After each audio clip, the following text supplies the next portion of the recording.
Olá, eu sou Marinho Braz, embaixador da dança do forró no Brasil e na Europa, mas eu venho da dança de salão. Se esse assunto te interessa, fica comigo até o final que você vai entender o porquê que eu migrei da dança de salão para o forró. Olá, seja bem-vinda, seja bem-vindo ao Forró Academy MB, o maior curso de formação e capacitação para aulas de dança de forró online.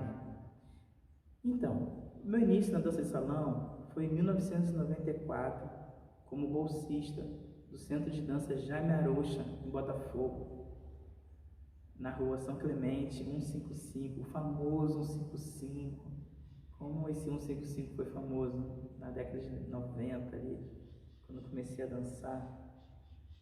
Foi uma academia que tinha mais de 1000 alunos, talvez 200, 400 bolsistas, não sei, era muita gente.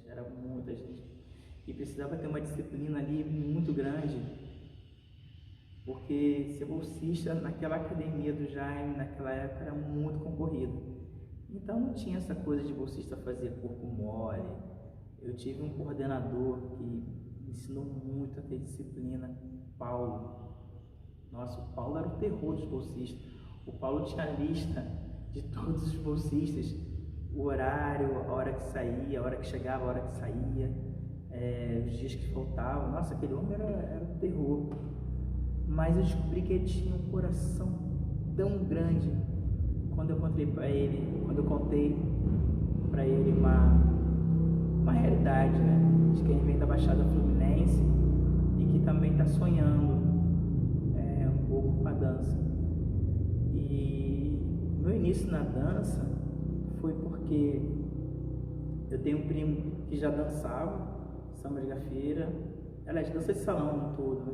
É porque antes eu acho que tinha essas vertentes de ser melhor ali na gafieira, um melhor no bolero e tal. Mas para dar aula de dança, eu sou de uma geração que nós tínhamos que saber, no mínimo, 3 ritmos para dar aula de dança de salão: bolero, soltinho e o samba de gafieira. Não tinha outro caminho. Não tinha muito assim, eu dou aula, eu sou professor de dança de salão, mas eu ensino o estilo de dança só o bolero. Ou então eu ensino só o estilo de dança o soltinho. Ou sou professor de dança de salão, mas eu ensino só a gafieira. Professor de dança de salão tinha que ensinar pelo menos 3 ritmos. 3 ritmos, isso, 3 estilos. E professor, hoje no forró, eu vejo muito professores e professoras dançando um estilo de dança e já dizem que são professores de forró, de dança de forró. Eu acho que quem ensina um estilo só acaba faltando mais 2, né? Que são as matrizes ali. E eu quero muito poder somar, poder colaborar com o conhecimento para formar professores e professoras. Mas deixa eu continuar contando o meu início na dança. E eu morava na Baixada Fluminense, São João de Meriti, e não tinha muito dinheiro de passagem.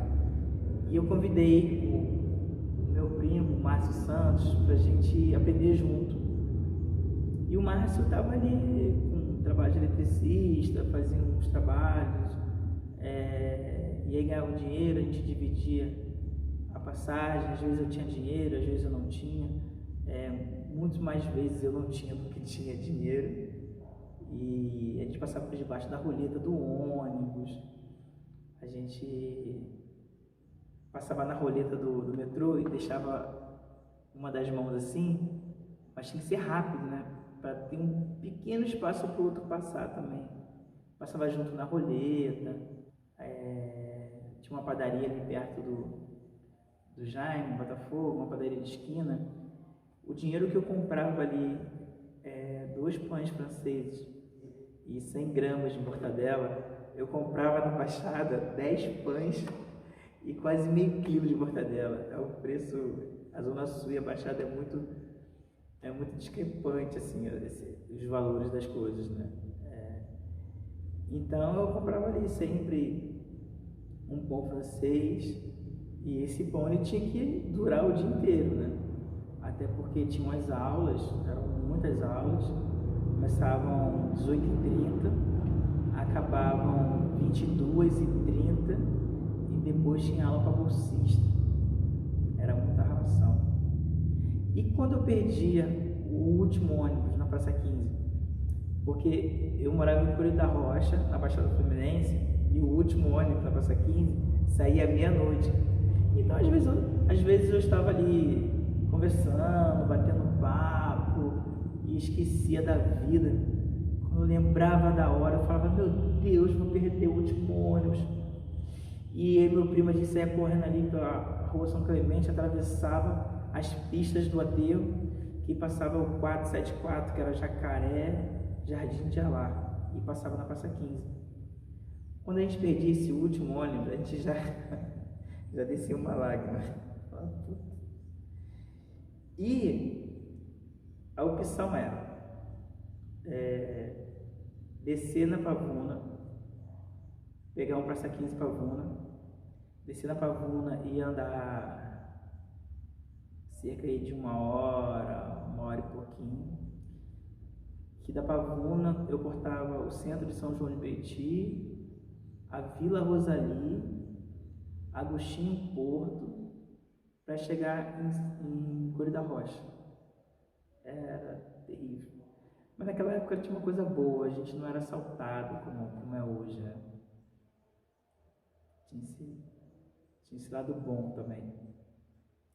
E depois disso, era o outro dia, era o dia seguinte. Então, às vezes, quando eu ia sozinho, eu optava em ficar na Praça 15. Então, eu ficava sentadinho lá na calçada, aí eu via os caras que roubavam umas coisas e abriam um tampão lá de bueiro e guardava lá carteiras, bolsas, relógios, escondia, e eu ficava fingindo que estava dormindo. Vi a polícia correndo atrás de bandido, vi cafetão cobrando dinheiro das prostitutas, vi casais brigando, vi trabalhadores perdendo o último ônibus como eu. E tudo isso nos amadurece tanto. Eu sou como você, passei por muitas dificuldades. Essas histórias de crise também, né? Acaba nos trazendo uma insegurança, um medo, uma incerteza de trabalhar ou não com a dança.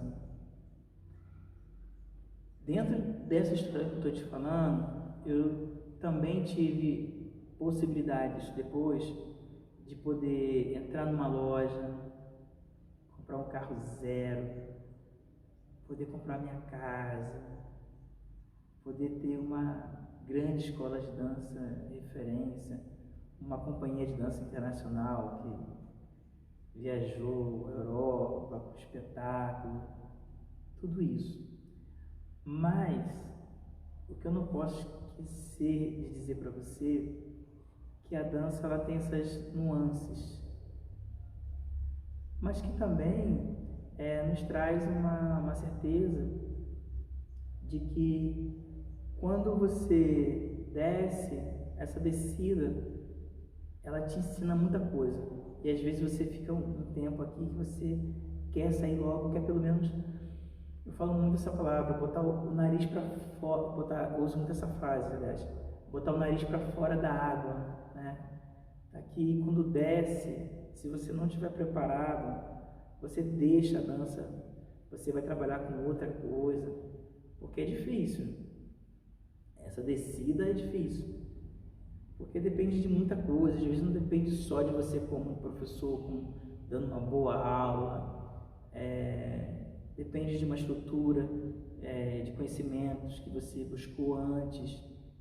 Então, e as minhas primeiras aulas, em 94, já ali chegando para 95, foram de dança de salão, porque eu também eu me imaginava, né, ter uma escola de dança, ter muitos alunos, ser influente, A dança nos traz esse glamour, né? De olhar e falar, nossa, quantos alunos esse professor tem, caramba, quantos alunos essa professora tem, cara, como que é legal.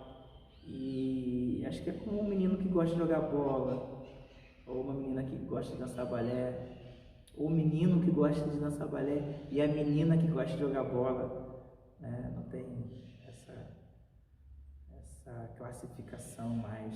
É porque antes tinha muito aquela coisa do é menino, então vai jogar bola e vai lutar. É menina, vai dançar balé. E hoje os pais é muito sábio deixarem os filhos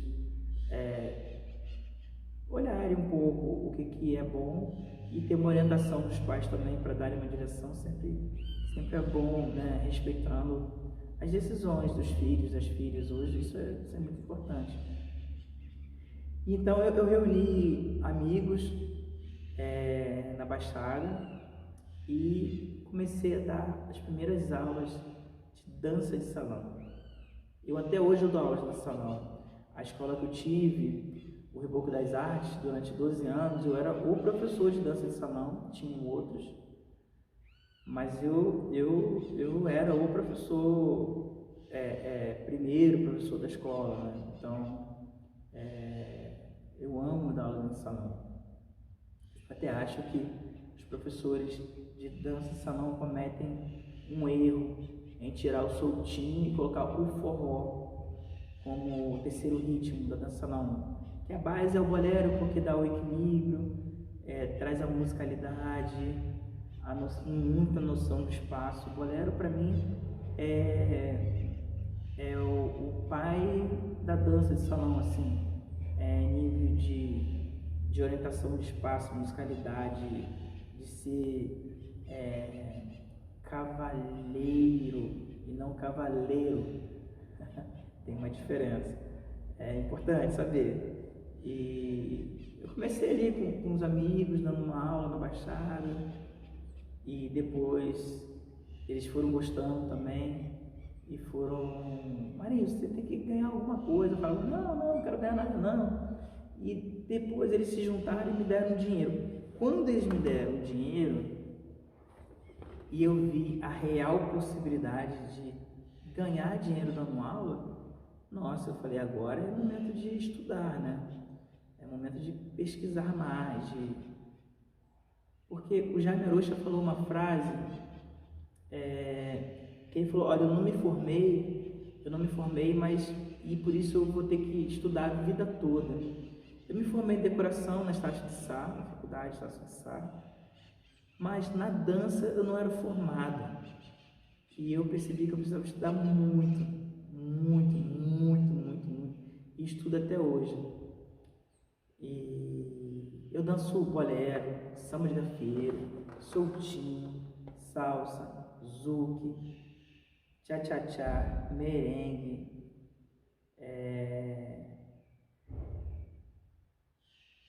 foxtrot soltinho, tá ali, né? Mais ou menos a mesma coisa.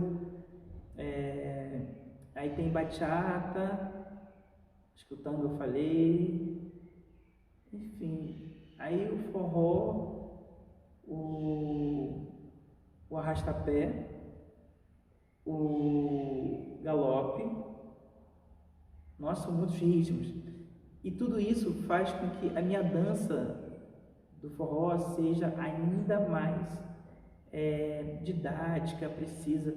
Até porque eu comecei a aprender, para mexer com o pé direito, eu tinha que deixar o peso na perna esquerda. Então a minha aula, eu precisei entender o que os alunos buscavam numa aula de dança. É uma coisa mais divertida? É uma coisa mais didática, mais técnica?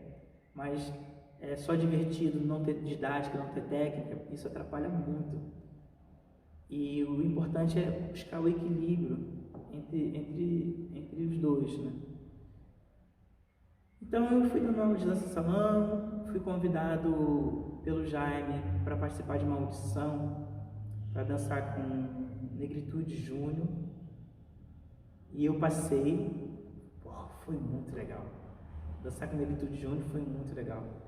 E eu trabalhava já com decoração, e eu falei com o Jaime, eu não quero trabalhar com dança não, cara, porque eu via essa questão de, tinha professores que às vezes tinha dinheiro, às vezes não tinha, às vezes tinha aluno, às vezes não tinha, e eu falava, eu não quero passar esse perrengue não quero passar por isso não. E depois da decoração eu ia estudar engenharia, não, depois de decoração eu ia estudar arquitetura e engenharia civil, porque o meu encarregado na época, ele já era engenheiro civil, arquiteto, e fez o curso comigo de decoração.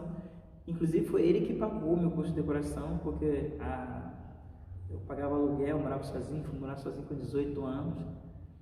Então a vida já me mostrava o valor, né, de não gastar luz. Depois que eu lembrei porque meus pais falavam tudo para apagar a luz, fechar bem a torneira da bica, não demorar muito no chuveiro, comecei a ver um monte de coisas que eu ficava, nossa, agora já sei porque que meus pais falavam, porque que eles eram tão chatos. Essa vida. Então, dando aula de dança de salão, teve uma premiação, os melhores da dança de salão, né? Samba, bolero, lambada, acho que já tinha zouk, não, acho que era lambazuque. A lambada estava começando a ficar enfraquecida e já estava começando a surgir o zouk, com Adílio Porto. Adílio é o percussor do zouk, e Renata Peçanha. Uau, quantos anos! E, enfim, aí eu fui nesse clube, lá no clube do Botafogo, sírio-libanês, e assisti essa premiação, e não tinha o melhor do forró. E é importante dizer que eu não sou pretensioso a ponto de dizer que eu fui o primeiro cara, o primeiro professor a dar aula de forró no Rio de Janeiro. Isso não aconteceu. Mas eu sou o primeiro professor de dança a ter turmas de forró. Tem uma diferença muito grande. Inclusive tem pessoas que falam, você não foi o primeiro professor, mas não é isso. O primeiro louco a ter turmas de forró, só forró, fui eu no Rio de Janeiro, a partir de 95.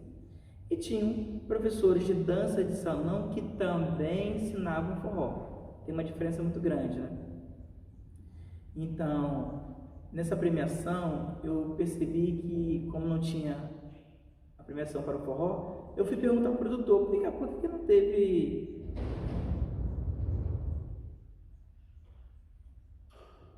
Aí eu fui perguntar ao produtor, por que não teve uma premiação para o forró? Aí ele falou assim, menino, forró é coisa de Paraíba, né? Aí eu pensei, nossa, que feio isso. Era um grande preconceito, um racismo forte com o povo do Nordeste, com a dança do forró, com o forró, a cultura do forró. Porque o forró ele não se resume em dança, não se resume em música. O forró é uma cultura. Então, o que eu observei ali? Que o forró ele precisava de um representante. E para representar o forró já tinha o Jô Passos e a Milady em Recife, que vinham para a cidade do Rio de Janeiro trazer a dança do forró. E o Rio de Janeiro sempre foi a capital nacional da dança de salão no Brasil inteiro. Os maiores nomes da dança de salão durante anos sempre foi no Rio de Janeiro. Inclusive, uma grande referência de balé, que é a Ana Botafogo, uma grande referência de jazz, Carlota Portela, uma grande referência de contemporâneo, Débora Coker. Então, o Rio de Janeiro, para mim, é uma grande capital da dança no Brasil. E eu falei com o Jô, meu mestre, falei, Jô, cara, eu fui numa premiação, aconteceu isso, eu conheci o Jô em 94, numa ida dele no Rio, uma passagem na academia do Jaime, e o Jô e a Milady dançando, Olha, os olhos do meu coração nunca viram uma beleza tão grande numa dança de forró. E que bom que eu vi aquilo, porque eu tinha um preconceito também com forró. Eu não tinha preconceito com forró, eu não gostava do tringue-lingue, do triângulo, sabe? Eu venho do batuque, então não tem aquela coisa aguda do triângulo, né? Eu venho do samba, minha mãe lá da quadra da Beija-Flor de Nilópolis, eu cresci dentro da quadra da Beija-Flor, dentro de rodas de samba, pagode da Tia Doca, Madureira, que hoje é pagode samba do NEM, samba de raiz ali. Então, a minha história não tinha muito a ver com forró. O que me trouxe um pouco pro forró, antes dessa história do produtor, foi que como em Volta Redonda eu via sertanejo. E sertanejo era Milionários de Zé Rico, Chitãozinho Chororó ainda era um pouco recente. Uau. Mas era As Marcianas, Trio Parada Dura, por aí. E quando eu perguntei pro produtor, ele me falou isso, e eu falei com o Jô falou, Marinho, cara, vem pra cá então pra você estudar forró. Vem pra cá. O Jô ficou chateado. Eu fui, encontrei com o Jô em Recife, e de lá o Jô me indicou alguns professores e falou, daqui pra cima você vai perguntar a outros professores, que eles vão te indicar outros professores. Então eu estava em Recife, desci pra Bahia e fui subindo até o Maranhão. E depois disso, eu tinha um sonho em montar uma companhia de dança que vai ficar para o próximo episódio.